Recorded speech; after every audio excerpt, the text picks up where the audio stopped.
Hello guys, வணக்கம் and welcome back to the channel. பார்க்கவே செம்ம ஜூஸியாக அண்ட் ரொம்பவே டேஸ்டான ஒரு டிஷ் தான் நான் உங்களுக்கு இன்றைக்கி சொல்லிக் கொடுக்க போகிறேன். Chicken aloo Kyiv.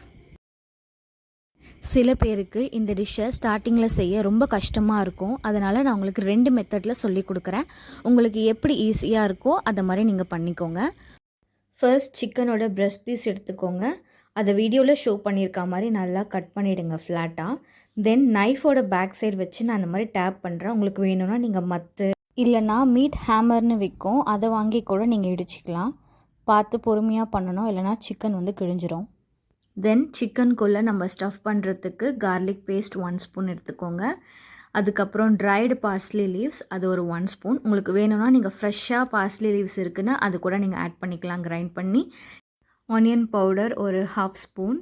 அப்புறம் சால்ட் உங்களுக்கு தேவையான அளவு ஆட் பண்ணிக்கோங்க. ஆட் பண்ணிவிட்டு நல்லா மிக்ஸ் பண்ணிவிடுங்க. மிக்ஸ் பண்ணிவிட்டு அன்சால்ட்டட் பட்டர் எடுத்திருக்கேன் நான். இந்த டிஷ்ஷுக்கு மெயினாக பட்டர் ரொம்ப முக்கியம். உங்களுக்கு வேணும்னா நீங்கள் சாதா பட்டர் கூட ஆட் பண்ணிக்கலாம். தென் நம்ம டேப் பண்ணி வச்சுருந்த சிக்கனோட இப்போது நம்ம மிக்ஸ் பண்ணி வச்சுருக்க இந்த பேஸ்ட்டை ஆட் பண்ணிவிட்டு நல்லா ஸ்ப்ரெட் பண்ணிவிடுங்க. இந்த பேஸ்ட் சிக்கன் ஃபுல்லாக ஃபில் ஆகிற மாதிரி நல்லா ஸ்ப்ரெட் பண்ணி விட்டுருங்க. இன்க்ரீடியன்ட்ஸ் கம்மியாக இருக்குது, டேஸ்ட்டாக இருக்குமா அப்படின்னு சொல்லிட்டு நீங்கள் யோசிக்கலாம். பட் ட்ரஸ்ட் மீ, இது செம்ம டேஸ்ட்டாக இருக்கும். ஆல்ரெடி நம்ம பட்டர் கட் பண்ணி வச்சுருந்தோம்ல, அதை சிக்கன் உள்ள நல்லா அந்த மாதிரி ஸ்டஃப் பண்ணிவிடுங்க. ஸ்டஃப் பண்ணிவிட்டு நல்லா ஒரு பார்சல் பண்ணுற மாதிரி நல்லா மடித்து விட்டுருங்க. இந்த ஸ்டெப் கொஞ்சம் கஷ்டமாக தான் இருக்கும், கொஞ்சம் காம்ப்ளிகேட்டடும் கூட. பட் நம்ம ரொம்ப பொறுமையாக நம்ம இதை ஹேண்டில் பண்ணோன்னா நல்லா ஈஸியாகவே நல்லா ரோல் ஆகிடும். நெக்ஸ்ட்டு நம்ம ஆல்ரெடி மிக்ஸ் பண்ணி வச்சுருந்த அந்த பேஸ்ட்டை கொஞ்சம் இருக்கும்ல, அதையுமே நம்ம அந்த சிக்கன் மேலே நல்லா போட்டுடலாம். அவ்வளோதாங்க, ஃபர்ஸ்ட் மெத்தட் முடிஞ்சது. அதை ஃப்ரீசரில் அப்படியே 10 மினிட்ஸ்க்கு வச்சுருங்க. நெக்ஸ்ட்டு நம்மளோட செகண்ட் மெத்தட் பார்க்கலாம். இதுக்கு அகைன் நான் சிக்கனோட பிரெஸ்ட் பீஸ் எடுத்திருக்கேன். இதை நம்ம ஃபஸ்ட்டு மிக்ஸியில் போட்டு நல்லா மிக்ஸ் பண்ணிக்க போகிறோம். தென் அரைச்சி வச்ச இந்த சிக்கன் பேஸ்ட்டை ஒரு பட்டர் ஷீட் மேலே வச்சு சப்பாத்தி தட்டுற மாதிரி நம்ம கையிலே தட்டி எடுத்துடலாம். அந்த மாதிரி ரவுண்டாக ஒரு ஷேப் வர மாதிரி நல்லா ஒரு டேப் பண்ணிவிடுங்க. இதுக்குள்ளேயுமே நம்ம ஸ்டஃபிங் பண்ண போகிறோம். இதில் ஆல்ரெடி நம்ம ஃபர்ஸ்ட் மெத்தட்க்கு யூஸ் பண்ண சேம் ஸ்டஃபிங் தான். இதில் பட்டரை நம்ம ஃபர்ஸ்ட் மெத்தட்க்கு யூஸ் பண்ண மாதிரி அப்படியெல்லாம் வச்சு நம்ம பண்ண மாட்டோம். நல்லா அந்த இன்க்ரீடியன்ட்ஸ் எல்லாத்தையும் சேர்த்து பட்டரோடு சேர்த்து நல்லா மிக்ஸ் பண்ணிவிட்டு ஒரு பேஸ்ட் மாதிரி கிடைக்கல, அதை தான் நம்ம ஸ்டஃபிங்காக யூஸ் பண்ண போகிறோம். இதை நம்ம மடிக்கிறதுக்கு ரொம்ப ஈஸியாக இருக்கும். ஃபர்ஸ்ட் மெத்தடில் ரொம்ப கஷ்டமாக இருக்கும் மடிக்கிறது. பட் இந்த மெத்தட் ரொம்ப ரொம்ப ஈஸி. தென் இதையுமே ஃப்ரீசரில் ஒரு 10 மினிட்ஸ் வச்சுருங்க. இதுக்கப்புறம் நம்ம பண்ண போகிறது என்னென்னா கோட்டிங் தான். நார்மலாக ஃப்ரைட் சிக்கனுக்கு நம்ம பிரெட் க்ரம்ஸ் இதெல்லாம் வச்சு நம்ம கோட்டிங் பண்ணுவோம்ல, அதே மாதிரி தான். ஃபர்ஸ்ட் ஒரு 2 எக் எடுத்துக்கோங்க. அதை பெப்பர் அண்ட் சால்ட் போட்டு நல்லா பீட் பண்ணி அதை ஒரு ஓரமாக வச்சுருங்க. Then next bread crumbs. இதை நீங்கள் ப்ளெயினாகவும் ஆட் பண்ணலாம். பட் நான் ஒரு ஃப்ளேவருக்காக சில ஸ்பைசஸ் ஆட் பண்ண போகிறேன். ஃபர்ஸ்ட் பெப்பர் பவுடர் ஒரு 1/2 spoon.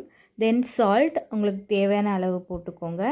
And ஸ்பைசினஸ்க்காக smoked paprika powder எடுத்திருக்கேன். உங்களுக்கு வேணும்னா நீங்கள் நார்மல் சில்லி பவுடர் கூட நீங்கள் ஆட் பண்ணிக்கலாம், நோ இஷ்யூஸ். தென் அதுக்கப்புறம் garlic powder and onion powder, இது ரெண்டுமே ஒரு 1/2 ஸ்பூன் எடுத்திருக்கேன் நான். இதை நல்லா ஒரு மிக்ஸ் கொடுத்துருங்க. அவ்வளோதாங்க, நம்மளோட செகண்ட் கோட்டிங் ரெடி ஆகிடுச்சு. தேர்டு சிம்பிள் மைதா பட்டர் ஷீட் மேலே வச்சு நல்லா ஸ்ப்ரெட் பண்ணிவிடுங்க. இங்கே பார்த்தீங்கன்னா நம்மளோட 3 கோட்டிங்குமே ரெடி ஆகிடுச்சு. ஆல்ரெடி சிக்கனை ஃப்ரீசரில் ஒரு 10 மினிட்ஸ்க்கு ஃப்ரீசர் பண்ணி வச்சுருந்தோம்ல, அதை எடுத்து நம்ம இப்போது இந்த 3 கோட்டிங்கோட மிக்ஸ் பண்ண போகிறோம். நான் தெரியாமல் மைதாவை ஃபஸ்ட்டு மிக்ஸ் பண்ணிட்டேன். ஃபஸ்ட் எக்கை தான் நம்ம மிக்ஸ் பண்ணியிருக்கணும், எக்கோடு தான் மிக்ஸ் பண்ணியிருக்கணும். தென் மைதாவோட மிக்ஸ் பண்ணியிருக்கணும். தேர்டு தான் பிரெட் க்ரம்ஸோட பண்ணணும். நீங்கள் வீட்டில் இதை ட்ரை பண்ணுறீங்கன்னா இப்போ நான் சொன்ன ப்ரொசீஜர்லேயே நீங்கள் ஃபாலோ பண்ணிக்கோங்க. கோட்டிங் மெத்தடை ஒரு 2 டைம்ஸ் பண்ணால் போதும். 3 to 4 டைம்ஸ் 5 டைம்ஸ் இப்படிலாம் பண்ணணும்னு அவசியம் இல்லை. ஏன்னா நீங்கள் ஓவர் கோட் பண்ண உங்களுக்கு மசாலா நிறைய ஒட்டாது. எண்ணெயில் போட்டு எடுக்கும்போது நல்லா பிரிஞ்சிரும். So don't over coat. Then next நான் சன்ஃப்ளவர் ஆயில் எடுத்திருக்கேன் ஃப்ரை பண்ணுறதுக்கு. நார்மல் சன்ஃப்ளவர் ஆயில் தான். ஒரு 3 மினிட்ஸ் மட்டும் இதை ஃப்ரை பண்ணி எடுத்துருங்க போத் சைட்ஸ். ஹாஃப் குக் பண்ண சிக்கனை நம்ம அவனில் 180 டிகிரி செல்சியஸ் அண்ட் 20 மினிட்ஸ்க்கு கன்வெக்ஷன் மோடில் நான் வச்சுட்டேன். சாரி, நான் அதை ஷூட் பண்ண மறந்துட்டேன். நீங்கள் இதை ஃபாலோ பண்ணிக்கோங்க. நெக்ஸ்ட்டு இந்த டிஷ்க்கான சைட் டிஷ்ஷை வந்து நம்ம இப்போ ரெடி பண்ண போகிறோம். இதுக்கு வந்து பாயில்டு பொட்டேட்டோ இதை வந்து நல்லா மேஷ் பண்ணிக்கோங்க. தென் அதில் சால்ட், அப்புறம் பெப்பர், ஃப்ரெஷ் க்ரீம் ஒரு 1 ஸ்பூன், தென் அன்சால்ட்டட் பட்டர், அப்புறம் மில்க் இதெல்லாமே சேர்த்து நல்லா ஒரு மிக்ஸ் கொடுத்துருங்க. இந்த அளவுக்கு நீங்கள் மிக்ஸ் பண்ணுறீங்களோ அந்த அளவுக்கு உங்களுக்கு ஒரு க்ரீமியான கன்சிஸ்டன்சி கிடைக்கும். உங்களுக்கு சிக்கனோட சாப்பிடும் போது இந்த டிப் வந்துட்டு ரொம்பவே ஒரு ரிச் ஃப்ளேவர் கொடுக்கும். இந்த ஹோட்டலில் போய் நீங்கள் இந்த டிஷ்ஷை ட்ரை பண்ணாலுமே கண்டிப்பாக உங்களுக்கு அந்த பிளேட்டிங்லேயே மேஷ்டு பொட்டேட்டோட டிப் இல்லாமல் கொடுக்கவே மாட்டாங்க. ஏன்னா அவ்வளோ ஃப்ளேவர் கொடுக்கும். மேஷ்டு பொட்டேட்டோவை தவிர இன்னொன்று கூட நீங்கள் ஆட் பண்ணிக்கலாம், க்ரீன் பீஸோட மிக்ஸ்சர். அதுக்கு பேனில் ஃபஸ்ட்டு பட்டர் எடுத்துக்கோங்க. Butter and then green peas. நான் வந்து ஃப்ரோசன் எடுத்திருக்கேன். உங்களுக்கு வேணும்னா நீங்கள் ஃப்ரெஷ்ஷாக இருக்க க்ரீன் பீஸ் கூட நீங்கள் ஆட் பண்ணிக்கலாம். அதுக்கப்புறம் ஒரு 4-5 பல்லு பூண்டு, நெக்ஸ்ட்டு வாட்டர் கொஞ்சம் ஆட் பண்ணி நல்லா சாட்டே பண்ணிவிடுங்க.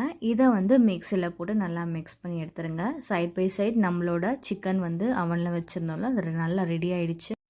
சீரியஸ்லி கைஸ், இது செம்ம டேஸ்ட்டாக இருந்துச்சு. அண்ட் இதெல்லாம் வந்து கண்டிப்பாக 5 ஸ்டார் ஹோட்டலில் போய் சாப்பிட்டிங்கன்னா விலையெல்லாம் அதிகமாக இருக்கும். இதை நான் வீட்லேயே எப்படி சிம்பிளாக நம்ம செய்கிறதுன்னு நான் சொல்லி கொடுத்துருக்கேன். கண்டிப்பாக ட்ரை பண்ணுங்கள். ட்ரை பண்ணிவிட்டு எப்படி இருக்குன்னு எனக்கு கமெண்ட் பண்ணுங்கள். தேங்க்ஸ் ஃபார் வாட்சிங்.